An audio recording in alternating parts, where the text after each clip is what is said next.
I think most people struggle being productive or just genuinely focusing on their work. So I figured I share my secrets on how to be productive. One of the biggest setbacks that you can experience is yourself. How you approach a problem is crucial because if you believe that a certain thing is impossible, why would you bother doing the impossible? If you have a setback and have a positive attitude, you will have an easier time to overcome it.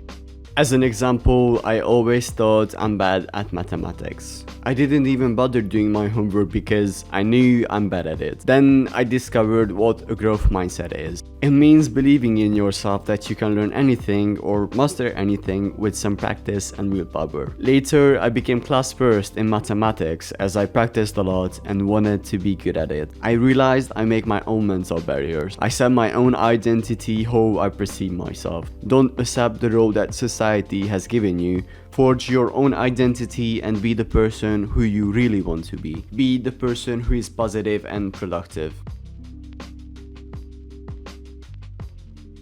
A successful life is a well-planned life. Sometimes it's hard to work because you don't know what you work for. Imagine yourself in 5 years, where you want to be and what you want to do. When somebody first asked me where I want to be in 5 years, I couldn't really answer. I got home, took a piece of paper and wrote down my vision. I wrote things like have a nice car, a nice girlfriend and other mediocre things. Later I was told I need more as 5 years is a lot of time. So I wrote down other things like traveling, studying abroad, have passive income and read books, which are a lot harder to do. This happened 2 years ago and I completed most of the things. I didn't really think I could actually do them, but by having a list of what I want to do, I couldn't lose track of what's next.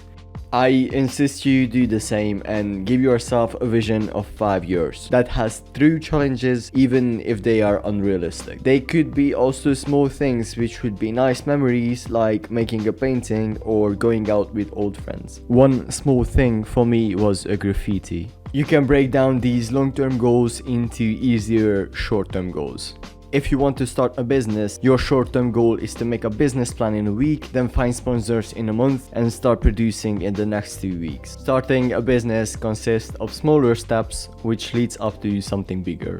It's important that you have deadlines on your goals so you can do them in time. You can take a small step toward your goal every day.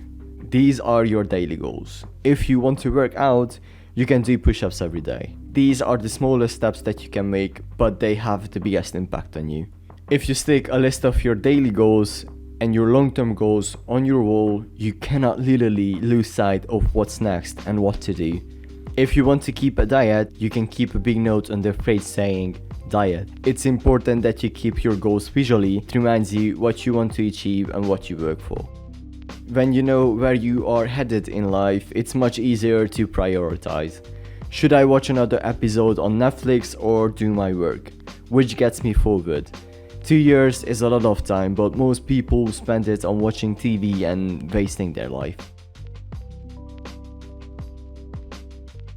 A habit is a settled or regular tendency or practice, especially one that is hard to give up. The goal here is to form a habit of working. Your brain has certain triggers which provoke a specific routine. This is a keystone habit. If you create this certain trigger, it means in the following hours you will have to work. For me, it's a cup of coffee. I only drink coffee when I know I have to focus on my work.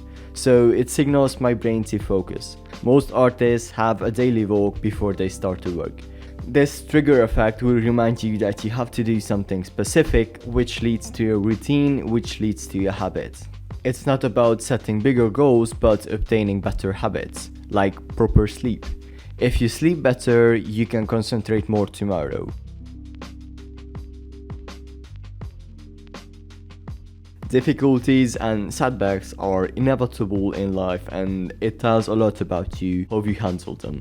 Sometimes you need to take a break just for a few minutes, but sometimes even for days or weeks. It's pretty easy to get burnt out if you push your limits to the end. If you experience a setback or you are burnt out, it's a great time to get some perspective where you and your project's headed and what needs fixing. This is the perfect time to take a day off or do something else. Just remember to be patient. Most projects take twice as much time as initially thought.